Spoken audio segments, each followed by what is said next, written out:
चलिए स्टार्ट करते हैं आज का हमारा ये लेक्चर। और आज हम सीखने वाले हैं कि एमएस वर्ड में टेबल को किस प्रकार से इंसर्ट किया जाता है, उसके हम प्रकार देखेंगे, किस तरह से टेबल का उपयोग किया जाता है और टेबल की आवश्यकता क्यों पड़ती है और क्यों उसे लेना चाहिए, किस फॉर्मेट में लेना चाहिए, सारी चीज़ आज हम सीखने वाले हैं।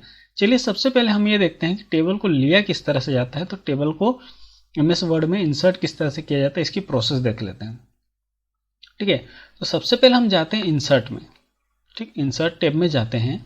इंसर्ट टैब के अंदर हमारे पास टेबल का एक अलग से सेक्टर बना हुआ है, ग्रुप बना हुआ है। वहाँ पर हमारे टेबल नाम का एक फंक्शन दिखता है। जैसे ही आप इसके ड्रॉप डाउन बटन पर क्लिक करते हैं, कुछ यहाँ पे ब्लॉक्स आपको दिखते हैं। तो टेबल लेने का जो सबसे पहला तरीका होता है हमारा, वो ये होता है कि जो भी आपको रो और कॉलम चाहिए आप उतने यहाँ से ब्लॉक सेलेक्ट कर लीजिए। जैसे मान लीजिए आपको टेबल के अंदर 3 कॉलम चाहिए और 4 आपको रो चाहिए, तो आप इस तरह से 3 और 4 के फॉर्मेट में 3x4 जहाँ पे आपने 3 कॉलम और 4 रो ली हैं, आप यहाँ पे क्लिक करेंगे और ये आपकी टेबल इंसर्ट होगी। जैसे ही टेबल इंसर्ट होती है, टेबल के इंसर्ट होते ही 2 नए टैब हमारे सामने आ जाते हैं, एक डिज़ाइन और एक लेआउट। अच्छा, सबसे पहले तो कुछ बच्चों को ये चीज़ पता नहीं होगी, तो मैं यहाँ पे क्लियर कर दूँ कि ये जो हमारे यहाँ पे कॉलम्स की अगर हम बात करें, तो अगर हम इसको हॉरिजॉन्टल यहाँ पर देखते हैं, परपेंडिकुलर यहाँ पे अगर हम देखें सीधे सीधे, तो यहाँ पे जो ब्लॉक्स होते हैं इस तरह से, ये हमारे कहलाते हैं कॉलम्स। और जो यहाँ पर आड़े जो क्षैतिज है हमारा, ये कहलाता है रो।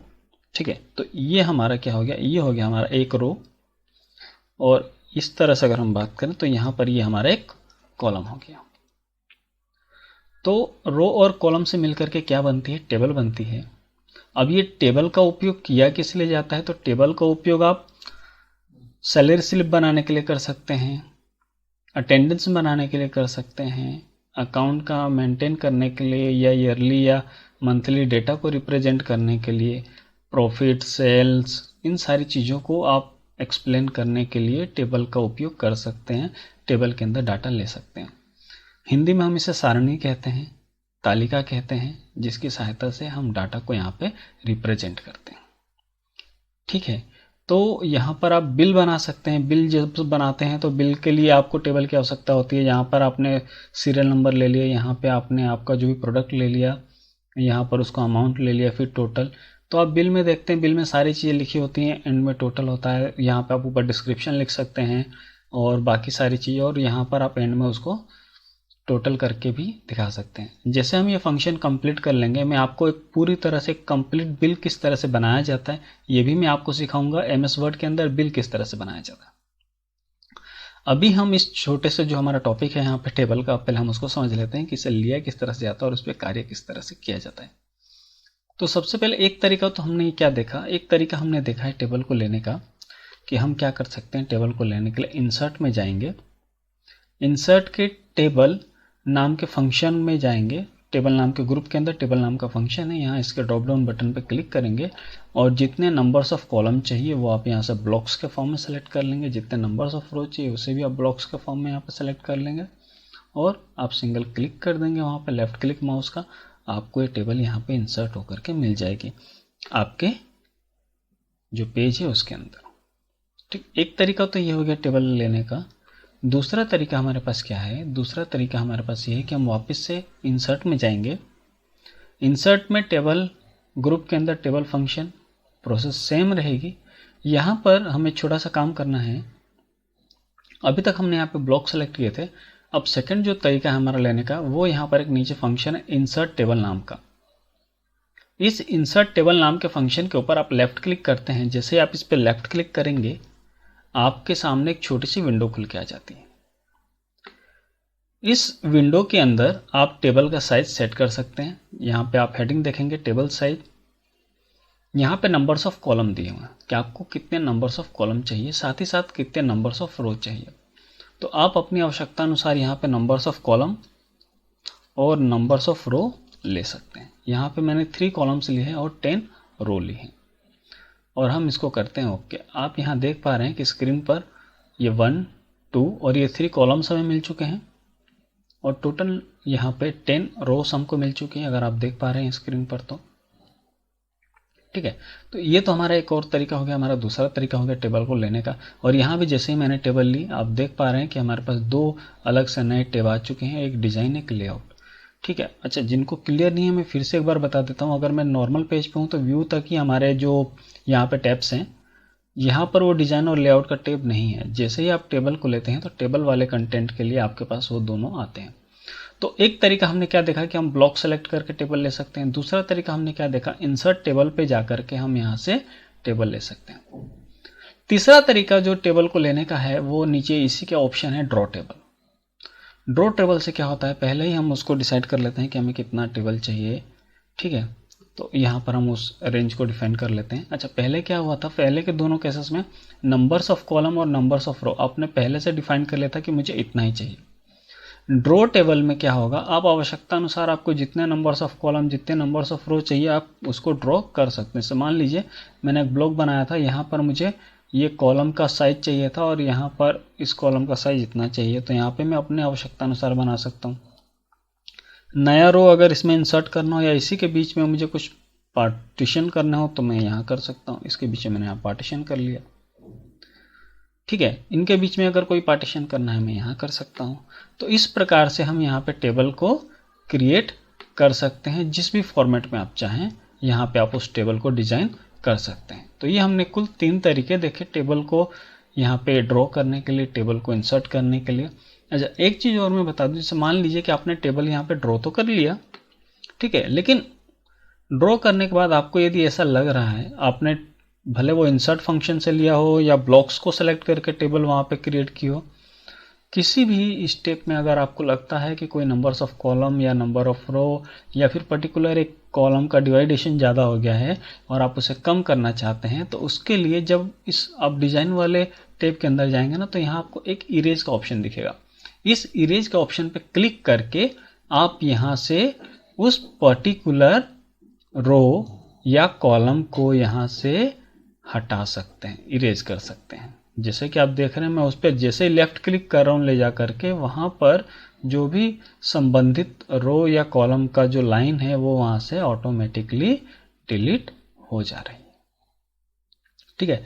इस तरह से आप चाहें तो पूरी टेबल को भी डिलीट कर सकते हैं। मान लीजिए मेरी टेबल है और मैं इस पूरी टेबल को डिलीट करना चाहता हूं, तो उसके लिए करना क्या होगा, आपको अपने माउस का लेफ्ट वाला बटन होल्ड करके रखना है और आप इस पूरे टेबल को इस तरह से सेलेक्ट कर लीजिए, ये ऑटोमेटिकली इरेज हो जाएगी। तो यहाँ पर वो टेबल इरेज हो चुकी है।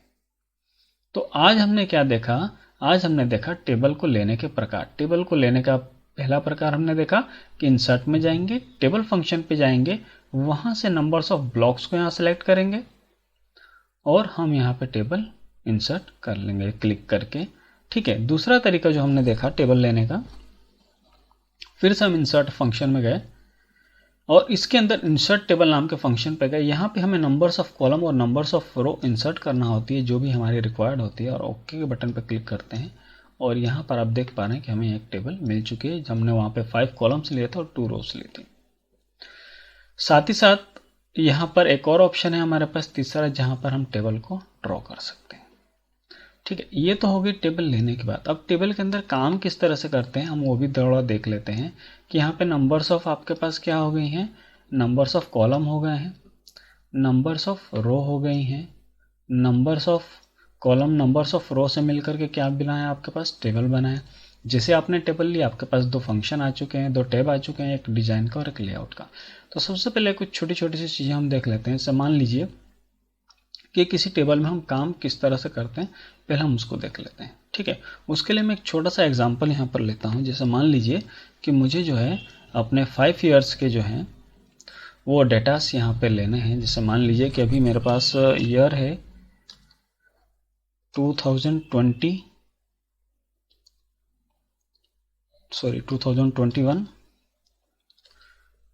सेशन की अगर हम बात करें तो 2020-21 होगा, ये जो लास्ट ईयर अभी हमने किया है कंप्लीट। और उसके पहले होगा 90-20, उसके पहले होगा 18-19 और उसके पहले हमारे पास था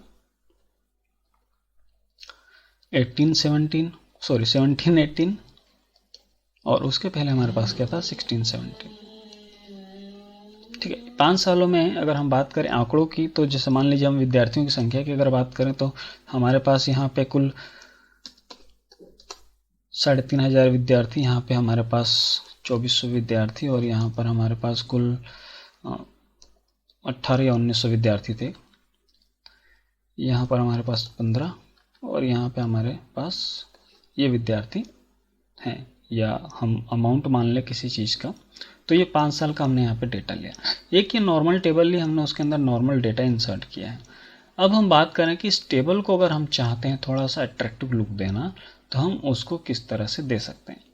अभी हमने एक स्मॉल नंबर टेबल लिए साधारण सी, हम उसके ऊपर कुछ यहाँ पर डिज़ाइन और कुछ लेआउट के ट्रिक्स देखने वाले हैं। सबसे पहले हम बात करते हैं इस टेबल की डिज़ाइन की। तो टेबल की डिज़ाइन को पे जैसे आप क्लिक करेंगे, यहाँ पे कुछ आपको फंक्शन दिखेंगे जिसकी सहायता से आप उस टेबल को डिज़ाइन कर सकते हैं। मतलब उस टेबल को अलग अलग उसको स्वरूप दे सकते हैं, जिस स्वरूप में आप उसे देखना चाहते हैं। तो टेबल और भी ज़्यादा आपको सुंदर और अट्रैक्टिव लगने लगेगी। चूँकि हमने यहाँ पे डेटा थोड़े कम लिए हैं और एक साधारण से टेबल बनाई है, तो आपको बहुत ही वो थोड़ा सा चीज़ें कम दिख रही होंगी, लेकिन यहाँ पर इस प्रकार से आप जो है इस टेबल के अंदर अलग अलग तरह से डिज़ाइन यूज़ करके उसकी सुंदरता को बढ़ा सकते हैं। ठीक है। इसकी और भी जो विशेष तरीके हैं ये हम देखने वाले हैं जब हम काम करेंगे बिल के ऊपर, कि किस तरह से MS वर्ड के अंदर हम बिल डिज़ाइन करते हैं। उसके पहले कुछ ज़रूरी जो फंक्शंस हैं हम पहले उन्हें सीख लें, फिर हम उसके आगे बढ़ते हैं। तो यहाँ पर हमने जो हमारी टेबल है उसका हमने डिज़ाइन से कुछ लेआउट चेंज कर लिया। साथ ही साथ आप यहाँ पे सेटिंग से जा करके उसके कलर को भी चेंज कर सकते हैं, जो भी कलर आप देना चाहते हैं। अभी सिंगल एक सेल सेलेक्ट की थी मैंने, तो सिर्फ और सिर्फ उस सेल के अंदर हम काम कर रहे हैं। ठीक है। यहाँ पर उस सेल को हम कलर जो भी देना चाहते हैं वो कलर यहाँ से दे सकते हैं। ठीक है। इसी प्रकार से इसकी बॉर्डरिंग, जैसे कि अभी यहाँ पे आप देख रहे हैं कि इसकी बॉर्डर्स नहीं है, बॉर्डर हट चुकी हैं, तो यहाँ पे आप बॉर्डर ले सकते हैं यहाँ से अलग से। अब आपके सामने ये बॉर्डर्स दिख गए, यहाँ पर आउटलाइंस इसकी दिख गई हैं। ठीक है। और यहाँ पर अगर हम बात करें तो साथ ही साथ आप और क्या क्या चीज़ें यूज़ कर सकते हैं उसकी भी हम बात कर लेते हैं। जो बॉर्डर्स आए हैं उन बॉर्डर्स की जो विड्थ है उसको भी आप यहाँ से कम या ज़्यादा कर सकते हैं। अगर हम बात करें टेबल की, तो टेबल के अंदर हम इन विड्थ्स को किस तरह से कम या ज़्यादा कर सकते हैं उसको हम देख लेते हैं। इनके प्रकार बदल सकते हैं। इसके ऊपर आपको करना ये है कि जैसे ही ये आपने इसे ले लिया, आप यहाँ पे इसको क्लिक कर दीजिए, तो ये देख पा रहे हैं जैसे ही मैं क्लिक कर रहा हूँ वहाँ पर वो जो लाइन है, जो उसकी बॉर्डर है, वो चेंज हो जा रही है। तो इस तरह से हम इस पूरे को चेंज कर सकते हैं एक साथ। उसके लिए करना क्या है, आपको माउस के बटन को होल्ड करके रखना है और जहाँ से जहाँ तक आपको करना है आप लेकर के चले जाइए, वहाँ पर वो चेंज हो जाएगा। ये तो बात थी हमारे किसकी, डिज़ाइन की। अब बात करें इसके लेआउट की। तो लेआउट किससे संबंधित है, लेआउट संबंधित है डेटा से। ठीक है। इस डेटा को आप किस फॉर्मेट में देखना चाहते हैं वो सारे फंक्शंस आपको यहाँ मिल जाते हैं। ठीक है। जिन्हें हम और डिटेल में समझेंगे एक्सेल के अंदर। अभी मैं कुछ इसके जनरल चीज़ें आपको समझा देता हूँ जो आपको बहुत उपयोगी होने वाली हैं। जो भी आपने टेबल ले रखी है, इस टेबल के अंदर डेटा हो सकता है राइट या लेफ्ट हो, या ऊपर या नीचे थोड़ा आपका अव्यवस्थित डेटा हो। उस अव्यवस्थित डेटा को अगर आप टेबल के अंदर कॉलम्स के अंदर अरेंज करना चाहते हैं तो उसके अंदर ये लेआउट आपकी बहुत सहायता करता है। किस प्रकार से कि आप उसको राइट, लेफ्ट या सेंटर अलाइनमेंट दे सकते हैं। साथ ही साथ अगर स्पेस ज़्यादा है आपके सेल की तो उसके अंदर बॉटम, अप या मिडिल के इस ऑप्शन का प्रयोग करके उस डेटा को वहाँ पे और बेहतर तरीके से आप अरेंज कर सकते हैं। तो इस प्रकार से हम वर्ड के अंदर एक टेबल लेकर के टेबल के ऊपर, सामान्य टेबल के ऊपर हम कार्य कर सकते हैं। ठीक है। इस टेबल का सुव्यवस्थित उपयोग अगर हमें करना है तो उसके लिए हमें वर्ड के और भी कुछ फंक्शंस की आवश्यकता होती है, जिसको हम आने वाले वीडियो में सीखने वाले हैं। उन फंक्शंस का प्रयोग करके हम यहाँ पर salary slip, attendance, fees slip, accounts, bills आदि यहाँ पर हम बना सकते हैं MS वर्ड के अंदर। साथ ही साथ हम यहाँ पे कॉन्टेक्ट्स को भी सेव कर सकते हैं, लिस्टिंग का काम कर सकते हैं, टेबुलर किसी भी प्रकार का डेटा हम यहाँ पे उपयोग कर सकते हैं इस टेबल ऑप्शन की सहायता से।